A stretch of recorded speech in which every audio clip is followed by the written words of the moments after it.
A gente viu a semana retrasada sobre as festas, né, que a gente vai começar. E antes tinha falado sobre a questão dos sacrifícios não inaceitáveis, né? Então foi falar sobre os inaceitáveis e daí ele começa a falar sobre as festas. Mas eu queria muito que alguém lesse, por favor, o 23, 1 e 2. O Senhor disse a Moisés: dê as seguintes instruções ao povo de Israel. Estas são as festas que o Senhor estabeleceu e que vocês proclamarão com reuniões sagradas. 1 e 2. 1 e 2. Quem tem outra versão aí? Diferente da de Marcinha? Tem não? A minha é um pouco diferente. Disse o Senhor a Moisés: diga o seguinte aos israelitas: estas são as minhas festas, as festas fixas do Senhor, que vocês proclamarão como reuniões sagradas. Esse 23, 1 e 2 deixa bem enfatizado que as festas não eram do povo, a festa era do Senhor. Todas as convocações que ele estava que são reuniões, que ele estava declarando que o povo ia fazer, era para ele, era a festa dele. E quando a gente pensa na congregação ir para lá, para o campo Fomos, não, para o acampamento, a gente tem que entender isso. É uma solenidade, é algo que a gente vai se reunir em nome de um Deus. Entendeu? Então, quando a gente se reúne em nome de Deus nas quartas-feiras, nos domingos, a gente está fazendo uma solenidade, uma reunião solene a Deus. Então, é para Ele. Por isso que a gente não vem para receber, a gente vem para dar o culto. O culto é dado a Deus. A gente não, eu vou lá para receber uma palavra. Com misericórdia e graça, Ele fala. Mas o nosso sacrifício é estarmos aqui, louvando e exaltando a Deus. Amém? Então, dando para entender, tá? Porque isso é importante que a gente vai começar. Porque o que a gente tem que entender? Levítico é a sombra do que acontecer. Então, a gente começando a entender esses pontos, a gente entende. Existe uma festa fixa, existem festas fixas que o Senhor determinou, e existem acordos que o Senhor determinou com o povo. Essas festas. Que a gente vai entender o porquê que lá na frente Deus colocou para ir para Babilônia. É aqui. É aqui, ó. O centro do povo, da rebelião do povo, está aqui. Uma rebelião mesmo. Contra o quê? Os princípios. O Senhor determinou então a dele. Vamos continuar? Sábado, descansar. Meu Deus, como é difícil descansar, hein, povo? Mas a gente vai ver muito o Senhor declarando descanso agora. Descanso, descanso, descanso, descanso, descanso. Bora lá? Sábado. Em 6 dias realizem os seus trabalhos, mas o 7º dia é sábado, dia de descanso e de reunião sagrada. Tá vendo? Reunião sagrada. Vocês vão descansar, mas vocês vão se reunir. Não realizem trabalho algum onde quer que morarem, seja sábado dedicado ao Senhor. Ou seja, o Senhor está dizendo, vocês não vão estar juntos em algum momento, longe. O sábado vocês não trabalham. O sábado é do Senhor. Porque você vai... Quem eles vão apontar guardando o sábado? O Senhor. Uma determinação que esse Deus determinou. O Senhor, o Criador de todas as coisas, que Ele fala que nos 6 dias Ele fez a terra e no 7º descansou. Páscoa e os pães sem fermento, olhando para o passado. Essa questão do sábado, tá ligado? Essa questão do sábado, como você colocou aí.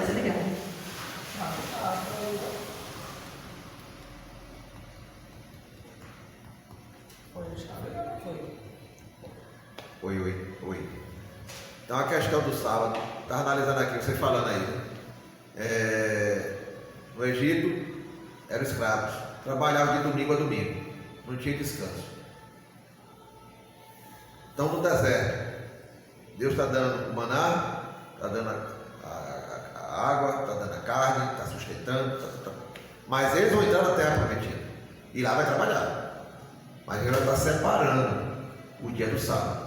Aí você vai ver o perfil do povo, que a gente olha para a gente hoje, mas a gente tem que entender o que aconteceu naquela época. O perfil do povo era o quê? Parte seria a agricultura. A agricultura naquele tempo é a agricultura familiar. Você sai de manhã, de madrugada, vai para o campo cuidar, tem aquele momento de você fazer a refeição e voltar já quase de noite para casa. O rebanho, quem cuida do rebanho, sai de manhã com o rebanho, vai levar e volta de noite. Então no sétimo dia você vai descansar e dedicar ao Senhor. Esse era o princípio que está já dizendo, ó, lá, quando vocês forem trabalhar para vocês, um dia é para o descanso e para estar comigo. E vocês lembram que eu falei que a gente ia entender que a gente é o altar, nos pontos específicos? É porque o sacrifício está em cima do altar. É para mortificar a carne que a gente está falando aqui. Deus está determinando mortificação de vontade, de mente, de transformação. A gente vai ver isso ele falando.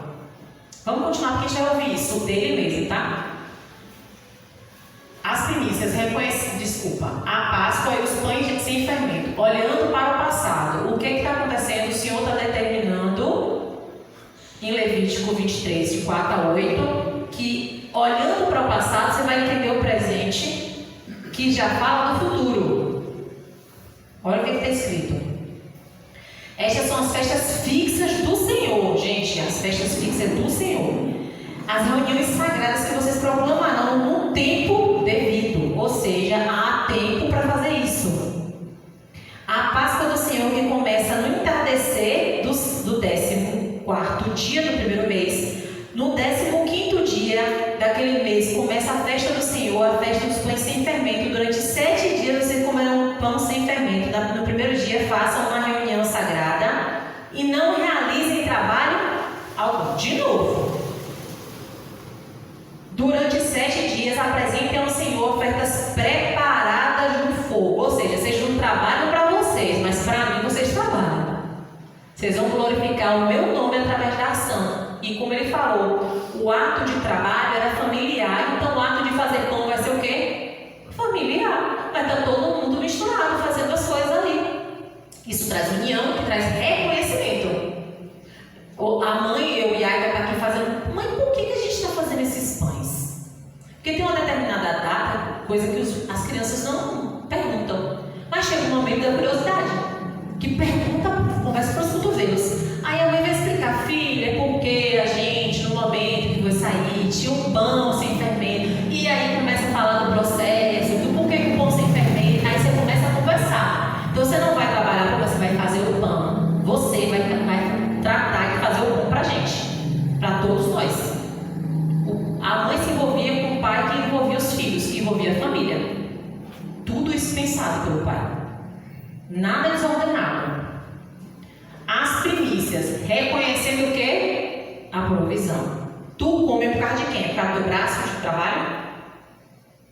Tu come porque Deus permite que tu come. Se ele fechar a janela do céu, alguém abre, gente. Pelo amor de Deus. Abre não. Mas se ele abrir, alguém fecha? Nós somos filhos de Deus. Então a gente tem que ter esse discernimento para não ficar doido, sem descanso na alma, por conta de querer fazer demais. Eu tenho que fazer. Tem que fazer o quê? Seja um altar. Esteja ali, preparado. Olha o que está escrito.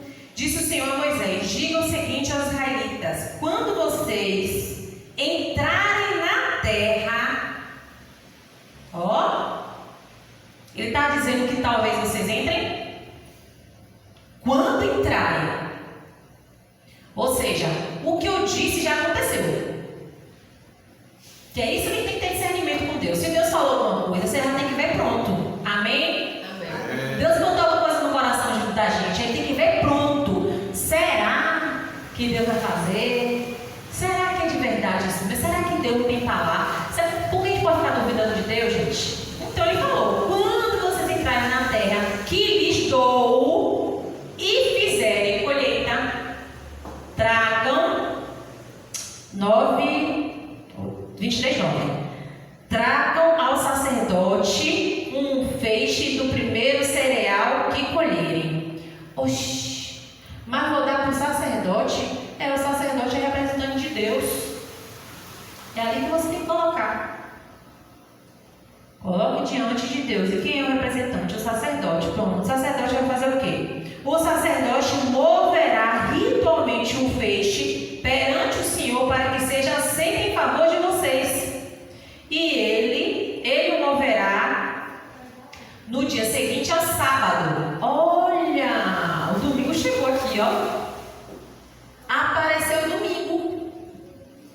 Ele o moverá no dia seguinte ao sábado. No dia em que mover o feixe, vocês oferecer o holocausto ao Senhor, um cordeiro de 1 ano de idade sem defeito. Apresentem também uma oferta de cereal e 2 jarros da melhor farinha amassada, com óleo, oferta ao Senhor preparada no fogo, que é aroma agradável, e oferta derramada de 1 litro de vinho. Vinho aparece aqui também. Vocês não poderão comer pão algum, nem cereal tostado, nem cereal novo, até o dia que trouxerem essa oferta ao Deus de vocês. Este é um decreto perpétuo para as suas gerações, onde querem que morarem. Os acordos de Deus com o povo dele, Israel, estava sendo feito ali presente e todos estavam escutando. Acordos são para serem feitos, não para serem quebrados. A gente precisa entender isso. Porque quando a gente lê lá na frente, você vai entender a cabeça do seu pai. Você vai entender os pensamentos de Deus quando ele fala que os pensamentos são de paz, não de mal. Você vai entender. Porque era simples, era só fazer o ritual que Deus estava mandando fazer. Só isso. Mas parece que teve tanto peso para a obediência, coisa que Deus estava dando, gente. Deus está dando. O homem não ia ter que fazer nada a não ser obedecer. Será que acontece assim com a gente hoje? As festas da semana, a oferta de cereal novo ao Senhor. Aí ele vem da semana. Se eu vou nesse aqui, eu vou ler a partir do que? 17. Onde quer que morar, tragam de casa 2 pães feitos com 2 jarros de farinha, da melhor farinha, cozidos com fermento, com uma oferta movida pelos primeiros frutos. Ou seja, vocês vão fazer o ritual do feixe de oferta movida durante aqui, por exemplo, vamos no quinto. A partir do dia seguinte ao sábado, domingo novamente, aqui pela primeira vez eu entendo que o Senhor está revelando um domingo, porque quando é que Jesus ressuscita? Você começa a pegar, a partir daqui, o dia depois do sábado, a partir do dia seguinte ao sábado, o dia em que vocês trarão o feixe da oferta ritualmente movida, contém 7 semanas completas. Isso aqui dá um estudo muito lindo, porque aí vai dar questão de profecias, e especificamente porque deu um trabalho à toa. Os números são todos ligados em profecias, em coisas que aconteceram e que irão acontecer. Então não dá para a gente estudar isso aqui agora, mas com fé em Deus a gente vai conseguir estudar isso. Deus assim permitir, é claro. Contém 50 dias até que depois do 7º sábado, então apresenta uma oferta de cereal novo.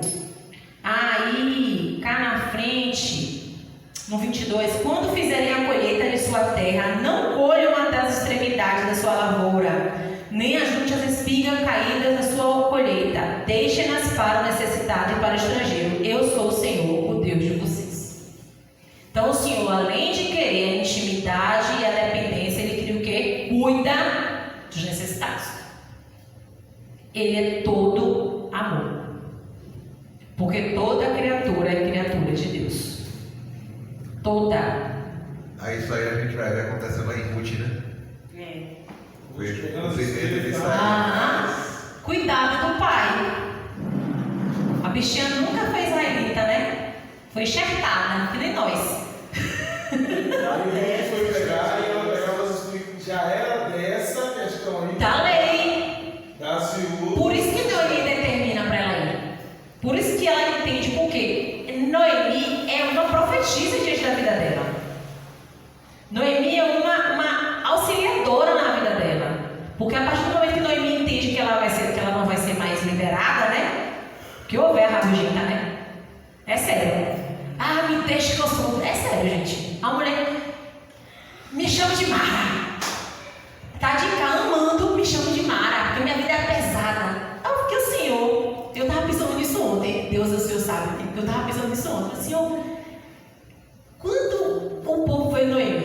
chegando. O povo olha para ele e fala bem assim: vixe, Noemi está vendo o sol. Esse povo conhecia Noemi a vida toda, Senhor. Então esse povo passou pelo aperto. O que fez esse povo sair da terra? Foi falta de fé? Porque o povo conhecia Noemi. Vai mudando de assunto já, né? Eu fiquei com isso ontem pensando. Eu falei, se o povo conhecia Noemi, logo passaram por toda a fome e Deus fez voltar de novo a comida novamente. Então o povo não foi todo mundo que foi embora. O que aconteceu para esse povo sair? A Noemi saiu, mas os filhos. Sumiço. Sabe, eu fiquei pensando nisso, eu fiquei pensando, foi porque eu fui perguntando, não sei se foi falta de fé. Foi o que aconteceu ali? Para ter saído da terra, porque o povo, quando Noemi chega, não é Noemi não me chama de Noemi, me chama de Mara. Eu assisti o filme, eu não lembro do filme que agora, esqueci. Não, é Ruth e Boaz. O filme que apresenta Ruth e Noemi. Você falou assim, ela é rabugenta. A mulher que faz Noemi, ela vem lembrar bem rabugenta. Mas esse filme que tá na Netflix é muito bom, viu, gente? É muito bom, assistir também.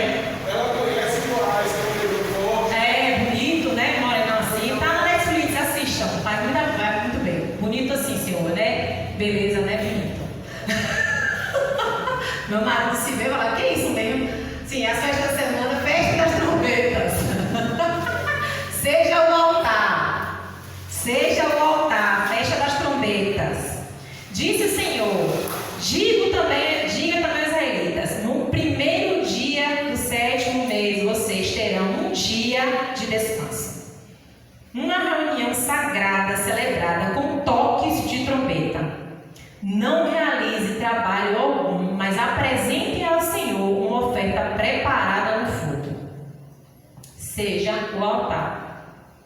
Descanse. Altar corre para cima e para baixo, gente, pelo amor de Deus.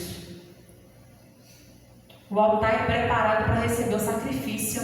E é isso que a gente tem que fazer. Receber o sacrifício de Jesus e viver em paz e descanso. Um coração de verdade, receber de verdade o sacrifício. Porque muitas vezes a gente fala que a gente é justificado por Deus, mas fica parecendo um louco na rua, duvidando da graça do Senhor. Porque todo sacrifício que vinha era a representação de quem? De Jesus. Todos os sacrifícios que vinham para ser colocados diante do altar é representação de Jesus. Todos. Da justiça que Jesus fez. O altar está ali parado, só recebendo. Só recebendo. Não tem vida em si mesmo. Mas é a justiça de Deus no altar. Então a gente tem que ter discernimento para a gente conseguir viver de forma inteira o Evangelho. Com paz. Com paz. Você acha que todo mundo não ia, não mesmo, peguei de novo, vou lá sacrificar? E aqui ele está chamando de solenidade, festa de trombeta. É para fazer barulho. Vocês vão ver, é para fazer barulho, chamar a atenção. Que até hoje tem. Até hoje tem. Dia da expiação. Dia de se humilhar. Esse dia, assim, tipo assim, essa festa, né? Que é uma solenidade ao Senhor. A gente precisa tanto ter um momento de se derramar diante de Deus como igreja, sabe, gente? De colocar assim mesmo, pecado mesmo, Senhor me limpa, me purifica. Disse o Senhor a Moisés, 26. No 10º dia do 7º mês é o dia da expiação. Façam uma reunião sagrada e humilhem-se. E apresenta ao Senhor uma oferta preparada ao fogo. Está vendo que todas as festas têm que ter sacrifício? Tem que ser entregue algo. Você não chega de mão a banana? Entrega algo. Não realizem trabalho algum nesse dia. Mais uma vez, tudo que você dedica a Deus é por inteiro. Então você não vai dividir sua mente com o trabalho e com Deus. É total. É isso que ele está falando. Você vai pegar metade de um dia, aí você vai pegar aqui um dia e vai dividir ele para fazer as coisas do secular. E para mim não, eu quero que seja total. Eu vim conversando inclusive isso, Deus não divide nada. É total. Porque ele foi total. Ele levou de tal maneira que deu tudo dele, que é o filho. Tudo. Ele quer tudo da gente. Tudo. Tudo bem. Tudo. Eu os tenho 29. Quem não se humilhar nesse dia será eliminado do seu povo. Eu destruirei do meio do seu povo todo aquele que realizar algum trabalho nesse dia. Tá vendo? Divisão. Você está muito dividido com as coisas do mundo secular, a vida, a rotina, e você não está se devoltando a mim em totalidade. Então isso quer dizer que você está com o coração dividido. Olha que coisa interessante.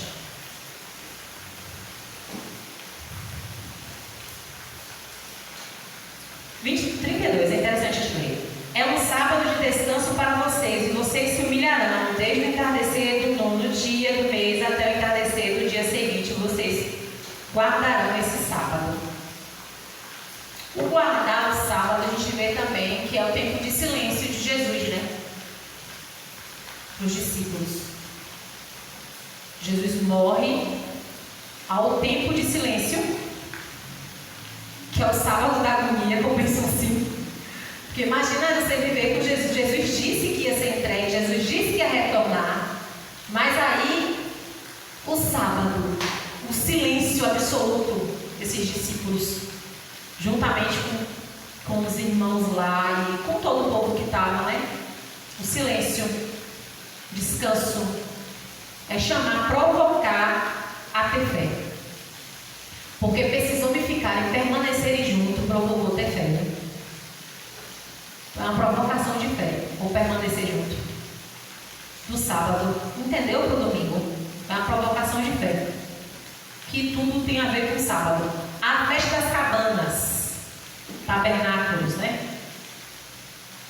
Tendas são memorial.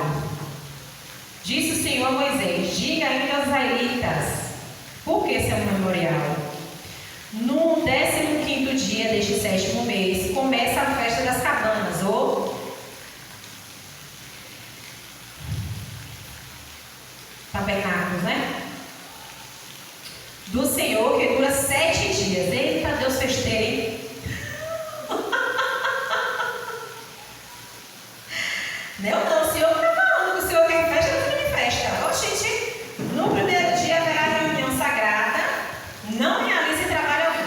Durante 7 dias apresentei ao Senhor ofertas preparadas no fogo, e no 8º dia façam outra reunião sagrada, e também apresente ao Senhor uma oferta preparada no fogo. É uma reunião solene, não realizem trabalho algum. Estas são as festas fixas do Senhor, que vocês proclamarão como reuniões sagradas, para trazer ao Senhor ofertas preparadas no fogo, holocaustos e ofertas de cereal, sacrifícios e ofertas derramadas exigidas para cada dia. Organização. Gente, a gente tem um Deus que é organizado, e Ele exige que a gente também viva isso, principalmente com as coisas dele. Não dá para fazer de qualquer jeito as coisas do céu. Não dá. Não dá de jeito nenhum. É para se enfiar de cabeça mesmo, em corpo e alma, em coração. Isso fora o sábado do Senhor, e fora as dádivas e os votos de vocês, e todas as ofertas voluntárias que vocês derem ao Senhor. Assim comece no 7º. Não, peraí, vamos para frente. 41. Celebrem essa festa do Senhor durante 7 dias todos os anos. Este é um decreto perpétuo para suas gerações. Celebrem no 7º mês. É esse aqui, viu? Perpétuo. Então, quando a gente vê a problemática do povo com as rebeldias de não fazê-lo, você vai ver por quê. Porque eles desobedeceram diretamente uma direção de Deus, tá bom? A gente vai ver isso lá na frente. A gente vai conseguir visualizar isso muito claramente. A rebeldia do povo em não fazê-lo e ter a problemática que teve, né? Morem em tendas durante 7 dias. Todos os israelitas nascidos de nascimento morarão em tenda, para que os descendentes, viu que eu falei sobre a questão do fazer o pão? Família junto? Aí agora que o quê? Vocês vão morar em tendas para que os descendentes, ou seja, a Aika não sabe da minha história, da minha família. A Aika agora vai ficar comigo na tenda e vai descobrir como é que era a vida. Como foi? Porque ele está dizendo aí, ó, quando vocês sabem, para que os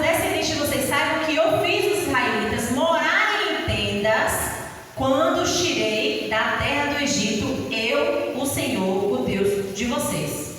Deixa bem claro, eu quero que toda a descendência saiba, e por isso vocês vão ter uma festa específica, uma ação solene de estarem nas tendas durante esses dias.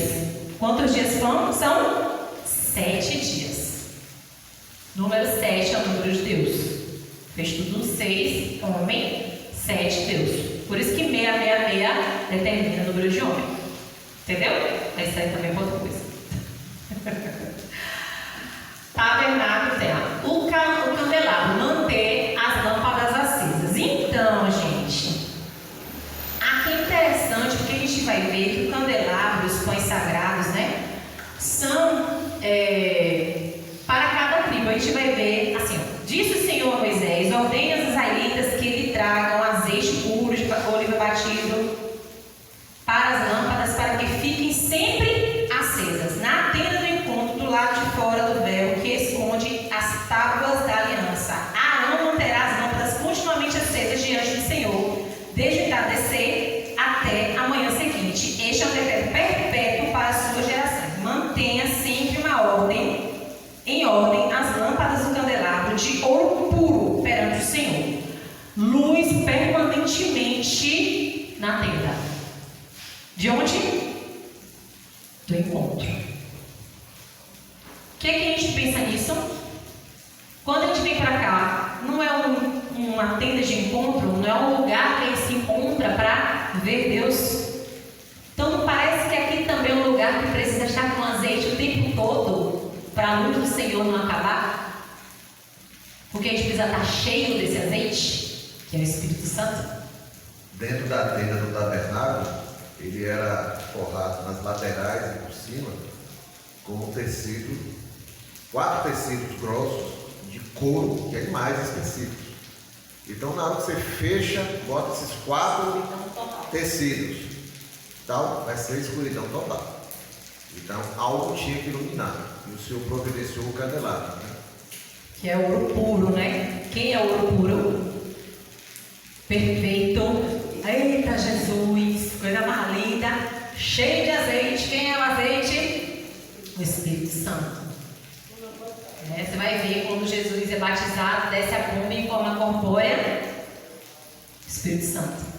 Então, assim, a manifestação de Deus dizendo: eu quero estar dentro, e vocês têm que entender que sem isso não tem luz, sem isso não tem vida, sem isso vocês não têm condição de chegarem até o Santo dos Santos.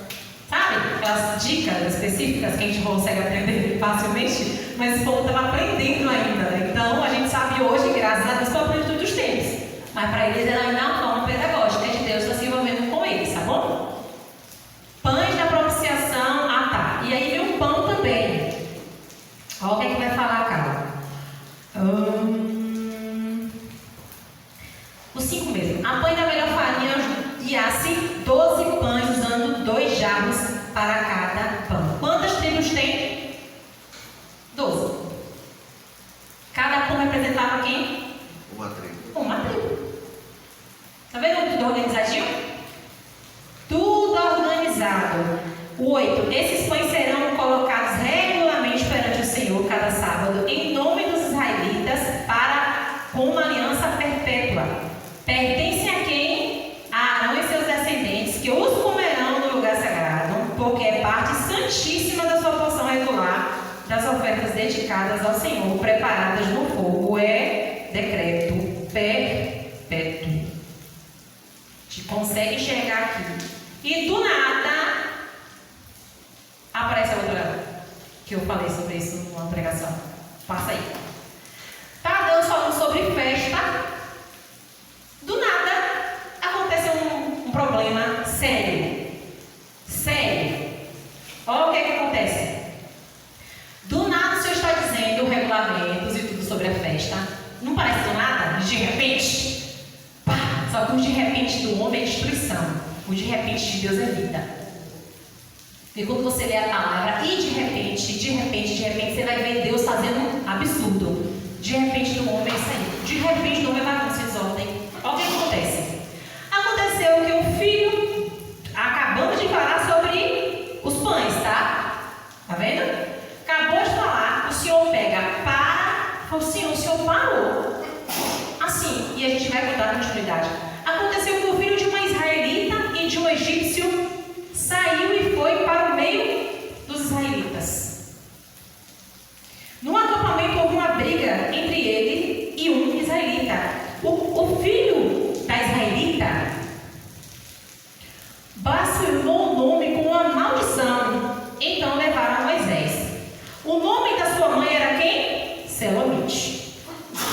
Então Deus faz questão de identificar a mulher israelita, que é Selomite, e também a tribo, filha de Dibre, da tribo de Dan.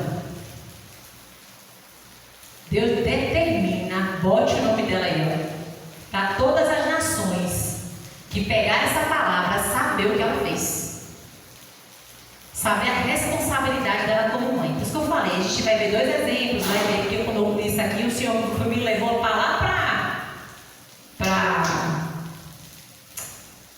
a mãe e a avó de Timóteo. Eu falei, Senhor, que isso? Porque vamos ver como é sério o negócio? Olha o que acontece. Deixaram-no preso até que a vontade do Senhor lhes fosse declarada. Preste atenção, Moisés sabe que esse rapaz blasfema contra Deus. E ele fala assim, blasfemou o nome. O nome. Lembra que Jesus que Moisés pergunta, e quando me perguntarem qual é o seu nome, o que é que eu direi? Então ele blasfemou o nome que foi declarado. Moisés ouve e fica quieto, esperando o quê? A resposta do Senhor. O julgamento aqui era outra situação, era outra, não tinha nada parecido com isso aqui, não tinha acontecido isso. Então Moisés vai lá e deixa preso até que a vontade do Senhor lhes fosse declarada. Aí o que acontece? Então o Senhor disse a quem? A Moisés: leve o que blasfemou para fora do acampamento. 24, 14. Todos aqueles que o ouviram colocaram as mãos sobre a cabeça dele, e a comunidade toda o apedrejará. Ou seja, tu disse que ouviu, tu vai ser testemunha e vai colocar a mão na cabeça dele, porque vai ser derramado sangue. A responsabilidade do que você ouviu aí, você vai colocar. Olha para isso. Diga aos israelitas: se alguém amaldiçoar seu Deus, será responsável pelo seu pecado. Se alguém amaldiçoar o seu Deus, será responsável pelo seu pecado. Quem blasfemar o nome do Senhor terá que ser executado. A comunidade toda o apedrejará, seja estrangeiro, seja natural da terra, seja blasfemo. Se blasfemar o nome, terá que ser morto. Se alguém ferir uma pessoa ao ponto de matá-la, terá que ser executado. Meu Deus, não é contraditório, Deus. O Senhor está dizendo que não é para matar lá, aí agora é para matar, porque o mandamento do Senhor disse que não é para matar. Todo pecado que comete contra o Senhor tem que matar. E ele continua dizendo: se alguém ferir uma pessoa ao ponto de matá-la, terá que ser executado. Quem matar um animal fará restituição vida por vida. Se alguém ferir seu próximo deixando defeituoso, assim como fez, lhe será feito. Fratura por fratura, olho por olho, dente por dente. Assim como feriu o outro, deixando defeituoso, assim também será ele ferido. Quem matar um animal fará restituição, mas quem matar um homem será morto. Vocês terão a mesma lei para o estrangeiro e para o natural da terra. Eu sou o Senhor, o Deus de vocês. Depois que Moisés falou, os israelitas levaram o que blasfemou para fora do acampamento e o apedrejaram. Os israelitas fizeram conforme o Senhor tinha ordenado a Moisés. Pesadíssimo você ler isso aqui. Que eu me coloco na mãe, no lugar Selomite, como mãe. Mas o Senhor está vendo o quê? O coração. O único que vê a intenção do coração de cada um de nós é Deus. E Ele é justo e justiça. A gente nunca pode duvidar da justiça de Deus. Nunca, em hipótese nenhuma. Quando Deus determina isso aqui, Deus está protegendo o povo dele mesmo. O próprio desejos do coração, as próprias vontades. Você longe de mim está morto, criatura. Você está morto. Não é assim aí fora? Não é assim que as pessoas vivem aí fora? Estão todos mortos. Precisando de quê? De salvação. Ano sabático. Passa aí, pronto. Vamos acabar já. Ano sabático. Eita, como tem coisa aqui para a gente ver, mas a gente vai pegar pontos específicos. Pacto que antecede a promessa. Então disse o Senhor a Moisés no Monte Sinai: diga o seguinte aos israelitas: quando vocês entrarem na terra que lhes dou, a própria terra guardará um sábado para o Senhor. Durante 6 anos.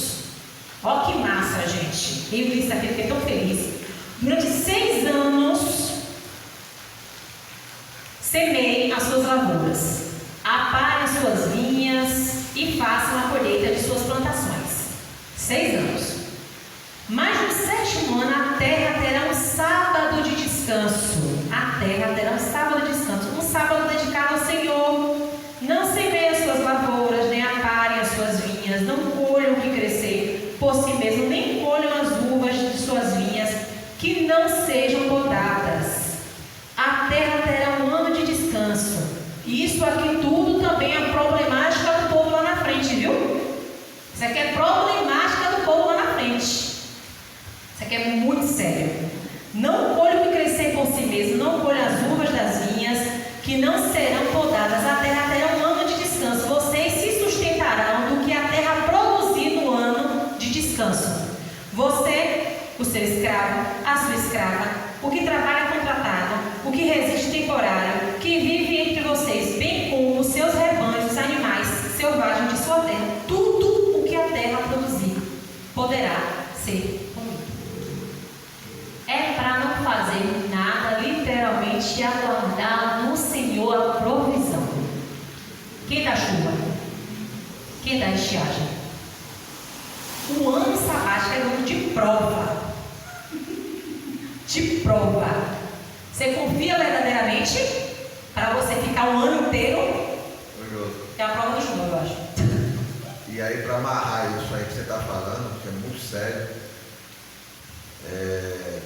hoje você pega aqui, o juiz decretou, chegou a sentença: fulano é culpado, né?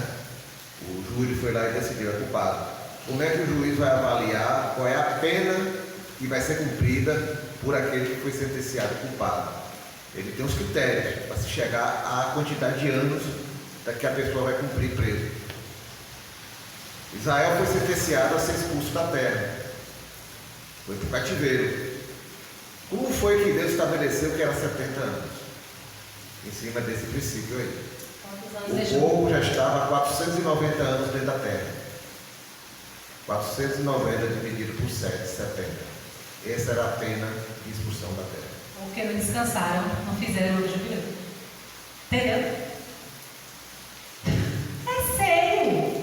Deus não tem um acordo mais ou menos não, gente. Foram 70 anos porque eles quebraram o acordo. Não descansaram e não descansaram até, não fizeram aquilo que Deus determinou. Por isso que eles ficam. A gente vai ver isso com mais intensidade, porque Deus, Ele sempre está falando, sempre está falando. Olha o que Ele está dizendo sobre de volta a sua propriedade, jubileu. O ano jubileu, que é a questão de perdão. O 13, nesse ano de jubileu, cada um de vocês voltará para a sua propriedade. Por quê? Fez negociação, né? Vendeu, ou teve problemas específicos que aí cada um, aí vocês vão dar uma olhadinha aqui. O que acontece? Podia voltar para a sua propriedade. Se vocês venderam alguma propriedade ao seu próximo, ou se compraram alguma propriedade dele, não explorem o seu irmão. O Senhor vai determinar como teria que ser. Tudo organizado, sem passar por cima de ninguém. O que comprar com o seu próximo será avaliado com base no número de anos desde o jubileu. E ele fará a venda com base do número de anos que restam de colheita. Olha aqui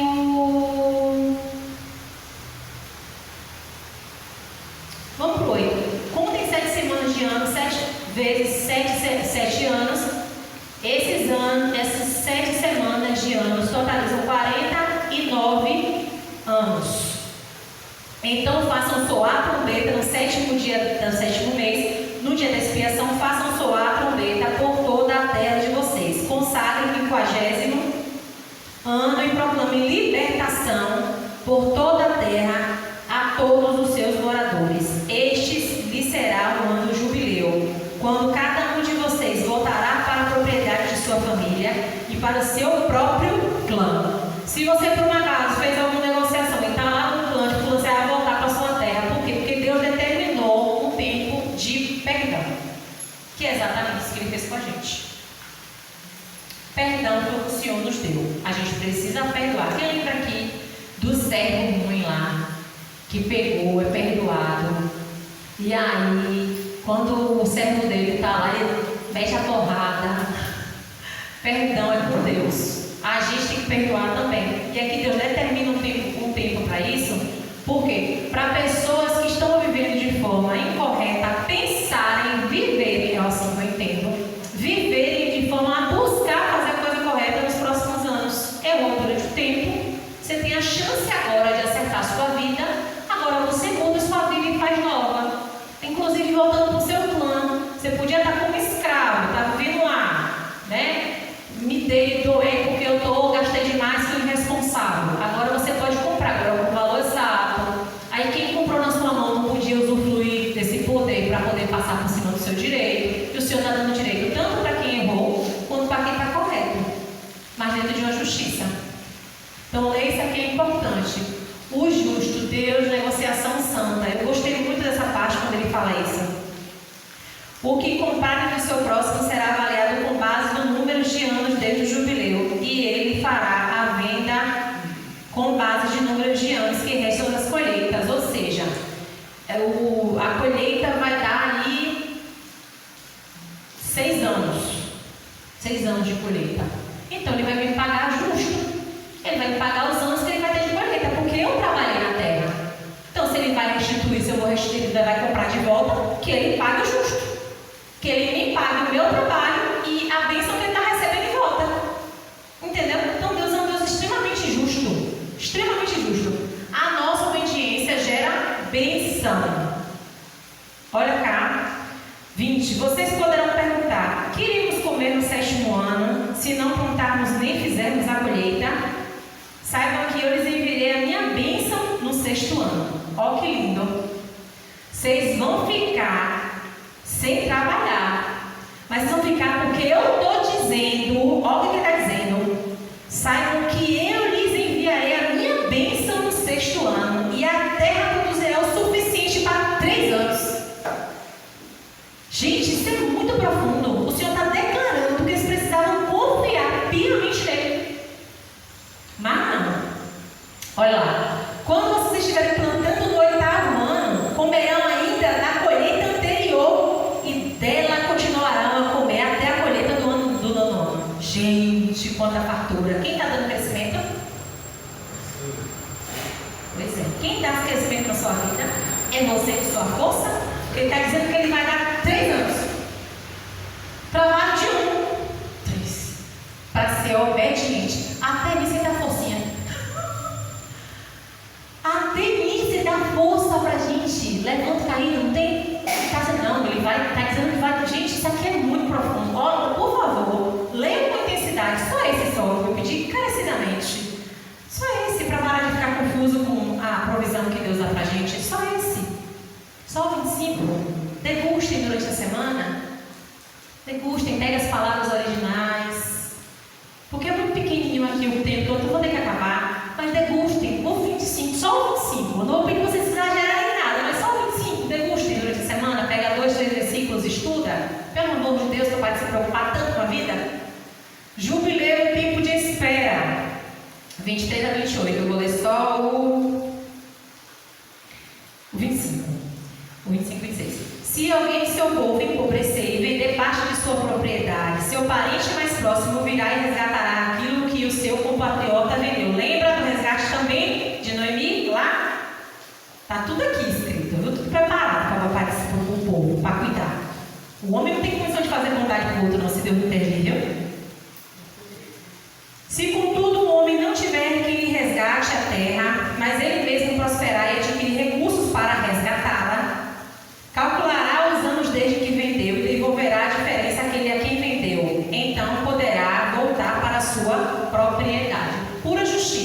Eu estou te devolvendo, mas você vai ter que me pagar. Gente, não é justo? Muros de proteção, valor. 29 a 31. Se o homem vender uma casa numa cidade murada, terá o direito de resgate até se complete um ano após a venda. Gente, vê depois isso aqui, tá? Neste período poderá resgatar. Se não for resgatada antes de se completar um ano, a casa da cidade murada pertencerá definitivamente ao comprador e os seus descendentes, se não será devolvida no jubileu. Mas as casas do povoado sem muros ao redor, ou seja, não tem quem colocou limite de propriedade. Como é que é de Lelica se Lelica não botou limite de propriedade que está cuidando da terra? Não botou limite de propriedade. Limite de propriedade muda limite de propriedade. Então não é dela a terra. Nós estamos falando, quem tem muro é quem quer ter a terra, quem está cuidando, quem está se preocupando com o cuidado da terra. Muros de proteção. O Senhor fala muito sobre isso na palavra também. É muito importante a gente ler isso. Muros de proteção no mundo espiritual é a vida com Deus em alerta. Levanta, porque você está cuidando do que é seu. Faça muros de proteção na sua casa. Faça muros de proteção que envolva quem estiver dentro.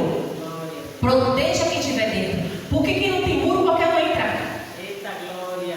Qualquer bicho entra, qualquer animal entra. Mas muro não. Muro ele delimitou o limite. Daqui para dentro é meu. É tanto que tem lei de propriedade. Se alguém vai de sua casa, você pode matar. Porque existe um muro, existe um limite. Minha propriedade é guardada. Entenderam? A gente precisa ter certeza disso, viu? A gente precisa confiar na proteção do Senhor. E muitas vezes a gente diz assim, mas não tem mais.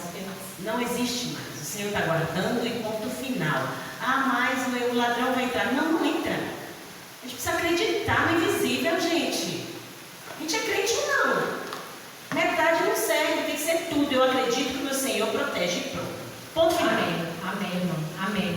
E eu lembro disso aí, que na rua lá, o portão ficou aberto a noite toda, do condomínio. Às vezes meu carro fica, porque eu não é porque está com problema. Sim. Eu vou, quando eu chego, o carro está aberto, eu digo, aí. Não é um desleixo nosso, né? Não é. O pessoal lá me sem querer, ficou aberto a noite toda. Eu falei assim, na hora da palavra, se o Senhor não guardar, Oh, meu Deus. não A adianta. gente precisa crer nisso, gente. Se o gente ali, meu Deus do céu, o portão arreganhado, literalmente assim, aberto, madrugada dentro, quando a irmã pegou e a irmã na vizinha pegou e postou no grupo, 5h da manhã, portão arreganado, abertão. Se abrir os olhos, vai ver lá, ó. É Todo Deus. o papel do Senhor. É Deus, eu comecei a agradecer, assim, o Senhor guarda, o Senhor guarda, o Senhor guarda. É o Senhor que guarda. A proteção aos levitas, 32 a 35, já está acabando já. No caso da cidade dos levitas, sempre terão direito de resgatar suas casas nas cidades que lhes pertencem. Assim, a propriedade dos levitas, isto é, uma casa vendida em qualquer cidade deles, é resgatável e deverá ser devolvida no jubileu, porque as casas da cidade dos levitas são propriedade dele entre os israelitas. Mas as pastagens pertencem às suas cidades, não serão vendidos, são propriedade permanente deles. Os levitas tinham direito por decreto de Deus, não é sobre os seus esforços. Quem tinha que fazer isso eram as tribos. Dividir, fazer divisão, entregar. Então, Deus é um Deus, eu olho para os levitas, é como se a gente fosse a gente, sabe? Que não foi, tipo, você não fez esforços específicos para ter tanta coisa. Estou falando sério, porque eu acho que a gente, como gentios, o povo de Israel teve que demonstrar todo e qualquer tipo de fé diante de Deus. A gente foi resgatado literalmente. Houve algo específico. Então, os levitas, eu me identifico muito com as coisas que os levitas, sabe? O trabalho específico, não se apegar às coisas. Os levitas não podiam se apegar a nada. Tinham que ser especificamente para o Senhor. Especificamente para o Senhor. tem dono, não podem ser escravos. Oh, gente, quando eu leio isso aqui, tem que ler, viu, gente? Vamos ler, viu, gente? Pelo amor de Deus. Ai, meu Pai. Se alguém do seu povo, 35, empobrecer e não puder sustentar-se, ajudem como se faz ao estrangeiro e ao residente temporário, para que possa continuar a viver entre vocês. Ele queria o quê? Que Josi, eu passando por necessidade, Clarinha me ajudasse, para que eu vivesse bem no meio eclesiástico. Porque é assim nosso tempo hoje, tá? Nosso tempo hoje, eu não estou vendo irmão ruim ali, eu tenho que ajudar ele. Princípios espirituais. Tem aqui. A gente não nasceu para ser escravo não, meus irmãos.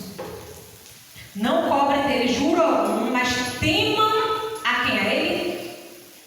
Olha o que está dizendo? Temam o seu Deus, para que seu próximo continue a viver entre vocês. Vocês não poderão exigir dele juros nem emprestar mantimento visando lucro. Visando lucro. Infelizmente, a gente vê isso acontecendo. Senhor, teu devido temor, Senhor. 38. Eu sou o Senhor, Deus de vocês, que os tirou da terra do Egito para dar-lhe a terra de Canaã e para ser o seu... Eita glória! O seu Deus. Se eu sou o seu Deus, quem determina a regra sou eu. E eu estou dizendo para você não cobrar juros e para você tratar bem seu irmão e para você ajudar seu irmão. Amém? A gente pode ver de qualquer jeito.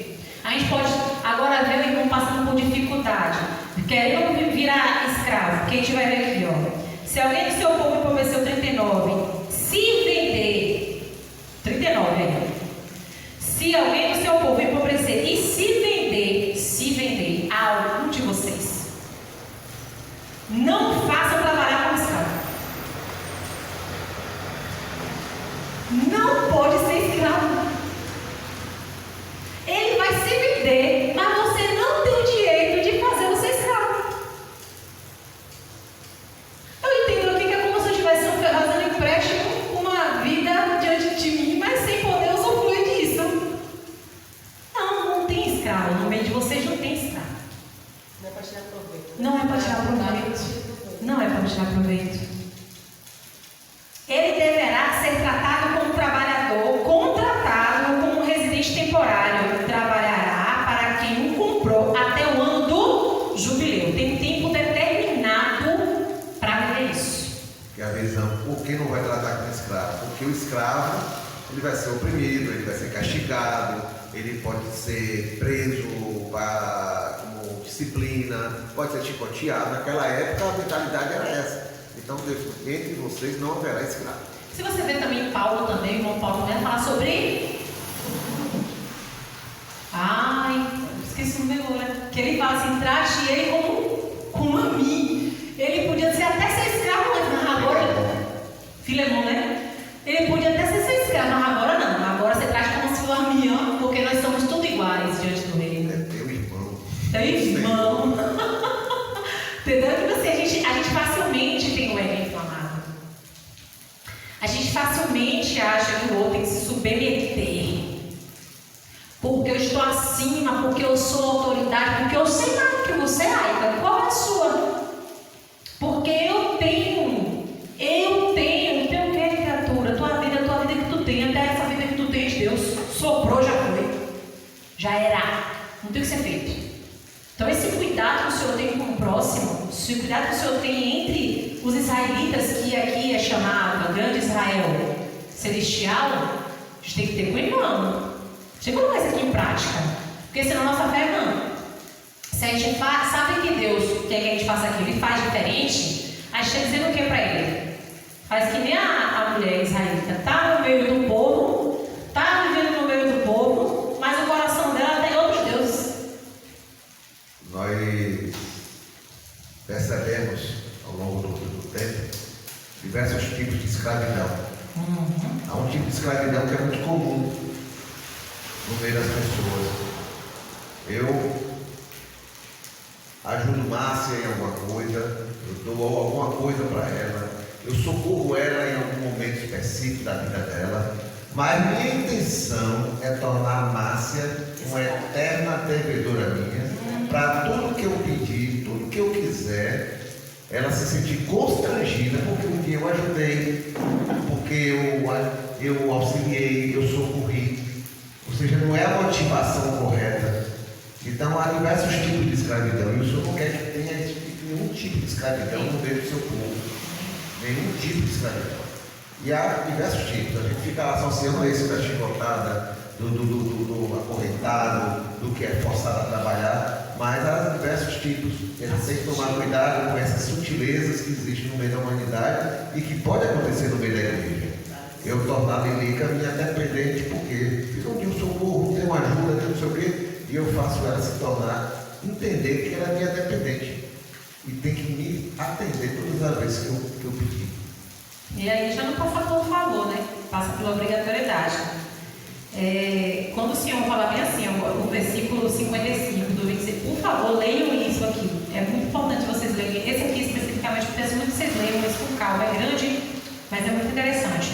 Se não for resgatar, no versículo 54, por nenhuma destas maneiras, ou seja, o Senhor tinha determinado várias maneiras de resgate. Várias maneiras de resgate. Que é que finaliza. Ele e os seus filhos estarão livres no ano do jubileu. Ou seja, eu determinei o ano de livramento total, de pagamento total. Eu, Senhor, determinei o ano de liberdade, de libertação.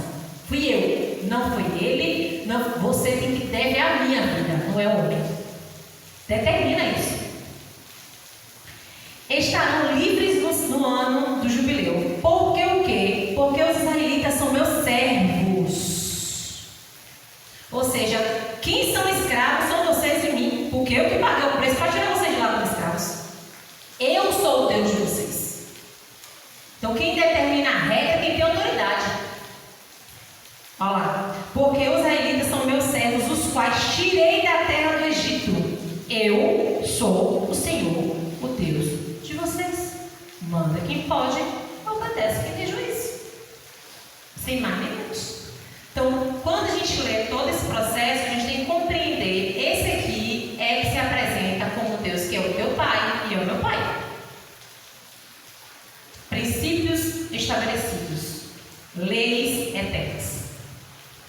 Deus não mudou nem vai mudar porque a gente acha uma coisa. Ele é quem é. Eu sou o que sou. Eu sou o que sou. Yahvé. Vamos orar? Pai Santo e amado, nós queremos nesse momento te agradecer porque o Senhor resgatou-nos, ó Deus, um resgate de sangue. Nós estávamos lá presos no Egito. Pai, o Senhor com mão forte e poderosa nos lançou assim a limpeza do teu ser e nos purifica a mente, o coração, o corpo inteiro. Nos dá vestes novas, ó Pai. Deus, quando a gente olha para o Gadareno, é exatamente o que o Senhor fez com a gente. Meu Pai, o Senhor nos vestiu, nos fez novos, nos deu uma nova forma de vida, com família, com tudo diferente, Pai. Obrigada, Pai. Obrigada do fundo do coração, muito obrigada. Obrigada por tudo que o Senhor é, por tudo que o Senhor fará em nosso meio. Nós queremos te agradecer porque esse lugar é seu, porque essas paredes aqui estão nos guardando, estão limitando, Pai, um local de adoração ao Senhor.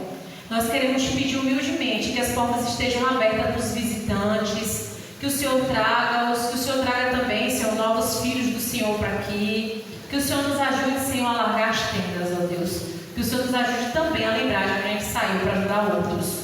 Muito obrigada, em nome de Jesus, nos leva para casa em paz, para a tua proteção, amém.